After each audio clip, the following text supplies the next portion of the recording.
എല്ലാവർക്കും റിവ്യൂ മീഡിയയിലേക്ക് സ്വാഗതം. സലാർ എന്ന സിനിമയുടെ ഡീറ്റെയിൽ ആയിട്ടുള്ള റിവ്യൂമായിട്ടാണ് ഇന്ന് വന്നിരിക്കുന്നത്. നമ്മുടെ പ്രശാന്ത് നീലിൻ്റെ ലാസ്റ്റ് സിനിമയായിട്ടുള്ള KGF 2ഉം 1ഒക്കെ ഒന്ന് കമ്പയർ ചെയ്ത് നോക്കുകയാണെങ്കിൽ നമ്മുടെ KGF 1ലൊക്കെ തന്നെ ഒരുപാട് ഇമോഷണൽ കണക്റ്റ്, അത് അമ്മ സെൻറ്റിമെൻറ്റും കാര്യങ്ങളും, പിന്നെ ഒരുപാട് നമ്മുടെ യാഷിനെ വെച്ച് ഒരുപാട് മാസ് എലമെൻറ്റുകളും കാര്യങ്ങളൊക്കെ ഉൾപ്പെടുത്തിയിട്ടുണ്ട്. അതുപോലെ തന്നെ ഒരുപാട് നല്ല വില്ലൻ കഥാപാത്രങ്ങളും KGF 1ഉം 2ലൊക്കെ വന്നു പോകുന്നുണ്ട്.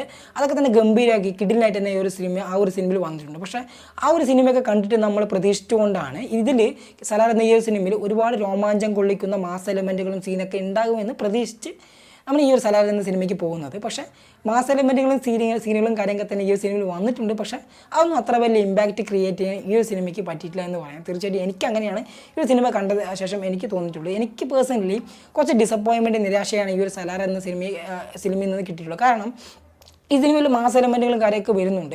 നമ്മുടെ പ്രഭാസിൻ്റെ ആ ഒരു ബോഡി ഫിറ്റ്നസ്സും അദ്ദേഹത്തിൻ്റെ ആ ഒരു ബോഡിയും കാര്യങ്ങളൊക്കെ തന്നെ സ്ക്രീനിലോട്ട് വരുന്ന സമയത്ത് തന്നെ അതൊക്കെ നന്നായിട്ട് തന്നെ സിനിമയിലുണ്ട്. പക്ഷേ ആ സ്ക്രീനിലോട്ട് കാണുമ്പോൾ തന്നെ ഫ്രെയിമിലോട്ട് കാണുന്ന സമയത്ത് അതൊക്കെ നന്നായിട്ടുണ്ട്. അതിലൊന്നും കുറ്റങ്ങളായിട്ടൊന്നും പറയാനില്ല. അതുപോലെ തന്നെ നമ്മുടെ രാജുവേട്ടൻ്റെ ലുക്കും കാര്യങ്ങളും അതും നന്നായിട്ട് തന്നെ സിനിമയിൽ വന്നിട്ടുണ്ട്. പക്ഷേ ചില ഒട്ടുമിക്ക മാസ് സീനുകൾ നമുക്ക് എന്തെങ്കിലും നമ്മളങ്ങനെ പിടിച്ചിരുത്തി അങ്ങനെ അങ്ങോട്ട് സ്ക്രീനിൽ മുമ്പിലോട്ട് അങ്ങനെ കോരി തെരിപ്പിക്കുന്ന അല്ലെങ്കിൽ രോമാഞ്ചം കൊള്ളിക്കുക എന്ന് പറയില്ല, അങ്ങനെയുള്ളൊരു കിടിലൻ സംഭവങ്ങളൊന്നും ഇപ്പോൾ KGFൻ്റെ ലെവലൊക്കെ തന്നെ ചെറിയൊരു സീന് മതി, നമ്മളങ്ങോട്ട് ചെറിയൊരു മാസ് സീനുകളും കാര്യങ്ങളൊക്കെ തന്നെ മതി നമ്മളങ്ങോട്ട് രോമാഞ്ചം കൊള്ളിപ്പിക്കാൻ. അങ്ങനെയുള്ളൊരു സംഭവമൊന്നും ഈ ഒരു സലാർ സിനിമയിൽ കിട്ടിയിട്ടില്ല. അതുപോലെ തന്നെ BGM കാര്യങ്ങളും അത്ര വലിയ ഇമ്പാക്റ്റ് ക്രിയേറ്റ് ചെയ്യാൻ പറ്റിയില്ല.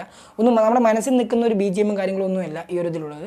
അതുപോലെ സോങ്ങും കാര്യങ്ങളൊക്കെ തന്നെ ഒന്നും അത്ര ഇതായിട്ടില്ല. ഞാൻ തമിഴ് ഡബിലാണ് കണ്ടിട്ടുള്ളത്. തമിഴ് ഡബ് അത്യാവശ്യം കുഴപ്പമില്ലായിരുന്നു. മലയാളം ഡബ് കുറച്ച് മോശമാണ് ഞാൻ കേട്ടു. ഞാൻ മലയാളം ഡബിലല്ല കണ്ടിട്ടുള്ളത്, തമിഴ് ഡബിലാണ് കണ്ടിട്ടുള്ളത്. അതുപോലെ തന്നെ ഈ ഒരു സിനിമയിൽ ഒരുപാട് ലേഡി കഥാപാത്രങ്ങളൊക്കെ വരുന്നുണ്ട്. മെയിനായിട്ടുള്ള നമ്മുടെ പ്രശാന്ത് നീലിൻ്റെ അമ്മയുടെ കഥാപാത്രമുണ്ട്. ആ ഒരു കഥാപാത്രത്തിൽ ഒന്ന് രണ്ട് സീനൊക്കെ എനിക്ക് ഭയങ്കര ബോറായിട്ട്, ഭയങ്കര ഓവർ ആക്ടിങ് ആയിട്ട് തോന്നിയിട്ടുണ്ട്. ഇപ്പോൾ ഫോർ എക്സാമ്പിൾ ഈ ഒരു സിനിമയിൽ കേക്ക് കട്ട് ചെയ്യുന്ന ഒരു സീനുണ്ട്. ആ ഒരു സീനിൽ പ്ലാസ്റ്റിക് കത്തി വെച്ചുകൊണ്ടാണ് കേക്ക് കട്ട് ചെയ്യുന്നത്. ആ ഒരു സീന് നമ്മുടെ പ്രഭാസിൻ്റെ അമ്മയായിട്ടുള്ള കഥാപാത്രം പറയുന്ന ആ ഒരു രീതി, അല്ലെങ്കിൽ ആ ഒരു ലൗഡായിട്ട് പറയുന്ന ആ രീതി, അതൊക്കെ കുറച്ച് ഓവറായിട്ട് എനിക്ക് തോന്നിയിട്ടുണ്ട്. ആ ഒരു സീന് തന്നെ എനിക്ക് വേണ്ടാമായിരുന്നു എന്ന് തോന്നിയിട്ടുണ്ട്. അതേപോലെ തന്നെ പ്രഭാസ് വീട്ടിൽ വരാൻ ലേറ്റായിട്ട് 6 മണിക്ക് ശേഷം വരാൻ ലേറ്റായിട്ട് നമ്മുടെ പ്രഭാസിൻ്റെ അമ്മയായിട്ടുള്ള കഥാപാത്രം പറയുന്ന ആ ഒരു സീനുണ്ട്.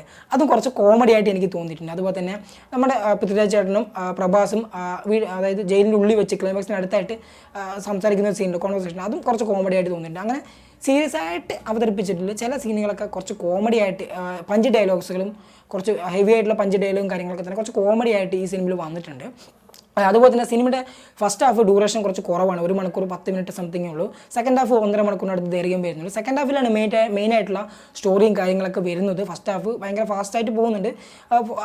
ഫസ്റ്റ് ഹാഫിലും ഭയങ്കരമായിട്ടുള്ള ബിൽഡപ്പ് കൊടുക്കുന്നുണ്ട്. ഫസ്റ്റ് ഹാഫ് കുറച്ചും കൂടി ഫാസ്റ്റായിട്ട് എനിക്ക് കുറച്ച് ബെറ്റർ ആയിട്ട് തോന്നി. സെക്കൻഡ് ഹാഫാണ് ഭയങ്കര ലാഗഡി ആയിട്ട് എനിക്ക് തോന്നിയിട്ടുള്ളത്. സെക്കൻഡ് ഹാഫിൽ ഒരുപാട് കഥാപാത്രങ്ങളും മെയിനായിട്ടുള്ള കഥയും കാര്യങ്ങളൊക്കെയാണ് പറഞ്ഞു പോകുന്നത്. സെക്കൻഡ് പാർട്ട് കാണാൻ എക്സ്പെക്റ്റ് ചെയ്യാവുന്ന ലെവലിൽ വലിയ സംഭവങ്ങളും ഉള്ള പോലെ എനിക്ക് ഈ സിനിമ കണ്ട ശേഷം തോന്നിയിട്ടില്ല. പക്ഷെ എന്നിരുന്നാലും കുറച്ചും കൂടി കഥ എന്തായാലും സംഭവിക്കുക, ഇനി എന്ത് സംഭവിക്കുന്നത് കാണാൻ വേണ്ടി വേണമെങ്കിൽ സെക്കൻഡ് പാർട്ട് നമുക്ക് തീർച്ചയായിട്ടും ഒരു വട്ടം പോയി കാണാമെന്നുള്ളൂ. പക്ഷേ ഈ ഒരു പാർട്ട് 1 എനിക്ക് പേഴ്സണലി ഒരു വൺ ടൈം വാച്ചബിളായിട്ട് സിനിമയായിട്ട് തോന്നി. നമ്മുടെ KGF എന്ന സിനിമയുടെ അതേ ഒരു മേക്കിംഗ് സ്റ്റൈൽ, അതേ ഒരു സിനിമോട്ടോഗ്രാഫി വർക്ക്, എഡിറ്റ് വർക്ക്, അങ്ങനെയുള്ള ടെക്നിക്കൽ വശങ്ങളൊക്കെ തന്നെ കിഡിലിനാക്കി തന്നെ ഈ ഒരു സിനിമയിൽ കൊടുത്തിട്ടുണ്ട്. നമ്മുടെ രാജുവേട്ടൻ ആയിക്കോട്ടെ, പ്രഭാസ് ആയിക്കോട്ടെ, ഇവിടെ ലുക്കും ഇവിടെ ഫ്രെയിമും സിനിമോട്ടോഗ്രാഫി വർക്കും ക്യാമറ വർക്കൊക്കെ തന്നെ ഈ ഒരു സിനിമയിൽ കിടിലൻ സംഭവമായിട്ട് തന്നെ കൊടുത്തിട്ടുണ്ട്. അതിലൊന്നും യാതൊരുവിധ കുറ്റവും പറയാനില്ല.